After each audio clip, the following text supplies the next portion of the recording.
Hello guys, বাপের জন্মে first আমি বিয়ে বাড়ির নিমন্ত্রণ পেলাম, আর ওইখানে গিয়ে স্বপ্নার ছানাকে নিয়েই তো সময় কেটে গেল। তো যাই হোক, বান্ধবীর বিয়েতে কি কি কাউতালি করছি সবটাই তোমাদের তুলে ধরলাম। সাত সকালে পোড়া রোদে আমরা তিনজন মিলে বেরিয়েছিলাম স্নেহার গায়ে হলুদে। পুরা ধুরা সাজ দিয়ে তো বেরিয়েছিলাম, কিন্তু স্নেহাকে ফোন করার পর স্নেহা বলে ও নাকি এখনো পৌঁছেই পায়নি, মানে ওর যেখানে বিয়ে হবে সেখানেও এখনো পৌঁছায়নি। এইদিকে রোদের মধ্যে আমার ফুর্তি দেখে দিশা তো ওর মনের কথা তুলেই ধরলো। ঘটি বেঁকিয়ে একদম জলে ফেলে দেবো জানিস, দূর হয়ে যায় এখান থেকে, ছেঁচে দেবো জানিস। এই একদম এখানে বান্দিগিরি দেখাবি না, বান্দিগিরি সার্কাসে দেখা।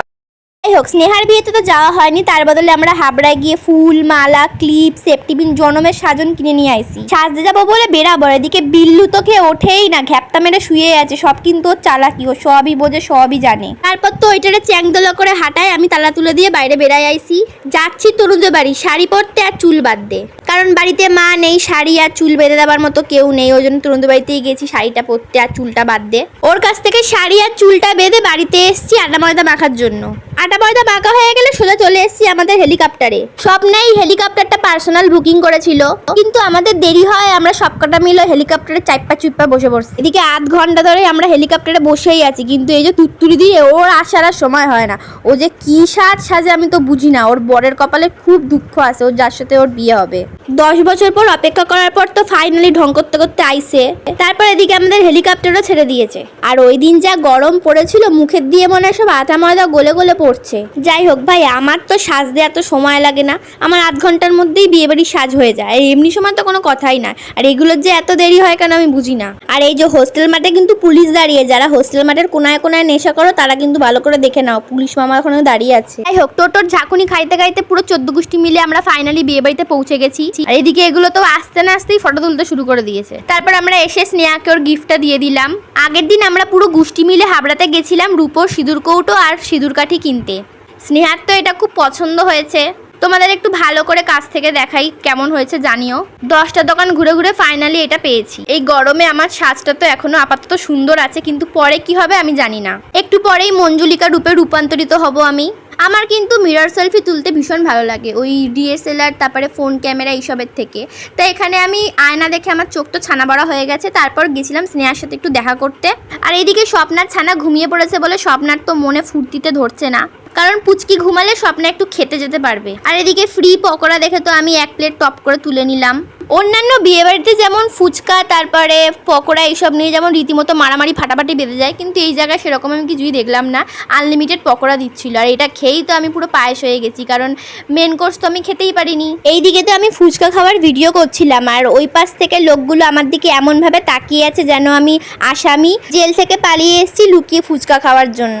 এদিকে তনুমুটিকে আমি একটু ক্যামেরাটা ধরতে বলেছিলাম, ও তো আমার মাথায় কেটে দিয়েছে। এদিকে ফুচকা পকোড়া জনমের গেলা গিলে একটু স্বপ্নার কাছে গেছিলাম, স্বপ্নাদিকে ওর ছানাকে তা দিচ্ছে। এটা হলো স্বপ্নার জেরক্স কপি, স্বপ্নার একমাত্র বোন। আর এটা হলো স্বপ্নার পতি পরমেশ্বরী হাজবেন্ড পাপনদা। ভিডিও করতে করতে পিছন ঘুরে দেখি ওদিকে খুঁটিনাটি ঝগড়া লাগছে। কারণটা হলো আমরা নাকি দিশাকে নিয়ে সমালোচনা করছিলাম। এই কথা শুনে আমার তো চোখ ছানা বড়া হয়ে গেছে। হ্যাঁ, আমরা তোকে নিয়ে আলোচনাই করছিলাম, বলছিলাম যে দিশা ফুচকা খেতে গিয়ে দিশার একটা দাঁত ভেঙে গেছে, আর সেটা জোড়া লাগাতে গেলে 1 লাখ টাকা লাগবে। আর সেই টাকা জোগাড় করার জন্য আমরা আলোচনা করছিলাম যে স্নেহা বিয়েতে যা যা গিফট পেয়েছে সেখান থেকে আমরা ডাকাতি করব। আর এইদিকে স্বপ্নার প্রোডাক্টের তো চোখে নাই ঘুম, সারাটা দিন তিরিং বিরিং করেই যাচ্ছে। কি করবে বাচ্চা মানুষ, ওর গরমে অবস্থা পুরো খারাপ হয়ে যাচ্ছে। স্বপ্নার ছানাকে স্বপ্নার কোলে দিয়ে আমরা একটু বেরিয়েছিলাম বর দেখতে। বর এদিকে ফাইনালি চলে এসেছে, আর শাশুড়ি মা এখানে বরণ করছে। বিয়ের লগ্ন ছিল 8টা আর একটা ছিল 10টা, কিন্তু বর হেলে দুলে আস্তে আস্তে 10টা বাজায় দিছে। বর চলে এসছে, এই কথাটা আমি স্নেহাকে বলতে গেছি। এই কথা শুনে তো ওর মনে পুরকি জাগছে। যাই হোক, স্নেহাকে আজকে এত সুন্দর লাগছিল, পুরো রেড ভেলভেট কেক লাগছে। ওর বর তো ওকে দেখলে ওর বরের চোখ কপালে উঠে যাবে। আর আমি যেগুলোর সাথে এসেছি সেগুলো তো ক্যামেরাম্যানের পিছনই ছাড়ে না, ক্যামেরাম্যানের পিছনে আটার মতো সেটা রয়েছে। নেহা তো ক্যামেরাম্যান বুকিং করেছেই ওদের জন্য, আশা থেকে ফটো তুলে তুলে পাগল হয়ে যাচ্ছে। আর আমি এদিকে পাগলের মতো একা একা ভেটকে ঘুরে বেড়াচ্ছি। আমার ভাই ফোন ক্যামেরাই ঠিক আছে, ওই ডিএসএলআর এর পিছন পিছন ভনভন করে ঘোরা আমার দ্বারাই হবে না। যাই হোক, স্বপ্না ওদিকে গিলতে গেছে আর ওর ছানাকে আমদের কাছে রেখে গেছে।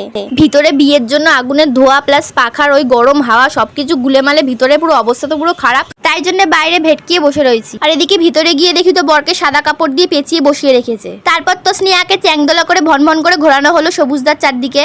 বিয়ের আগে এতগুলো আইবুড়ো ভাত খেয়েছে যে 10 কিলো ওজন এক্সট্রা বেড়ে গেছে। তারপর তো পান পাতা সরিয়ে দুজনকে সেই একই বদনই দেখতে হচ্ছে, কারণ ওদের অনেক দিনের সম্পর্ক।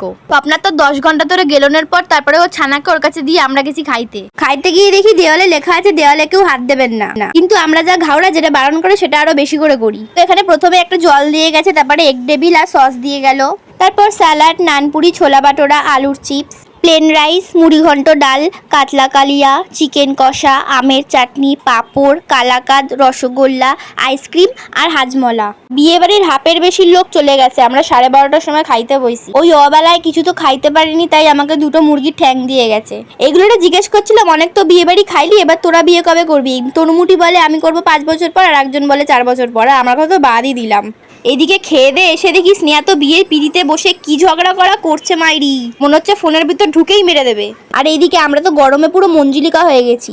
এদিকে বিয়ে বাড়ির সব লোকজন চলে গেছে, আমরা 3জন বাইরে বসে আছি ভেটকে বাড়ি যাব বলে। ভিতরে তখনও বিয়ে হচ্ছিল, কিন্তু ভিতরে এত গরম, ওই আগুনের তাপ আর তারপরে ওই গরম হাওয়া, তার জন্য ভিতরে থাকা অসম্ভব হয়ে যাচ্ছিল। আর সেই ফাঁকে আমরা সিঁদুরদানটাও মিস করে গেলাম। তারপর বর যে গাড়িতে এসেছিল সেই গাড়িতেই আমরা বাড়ি চলে গেলাম। Tata bye.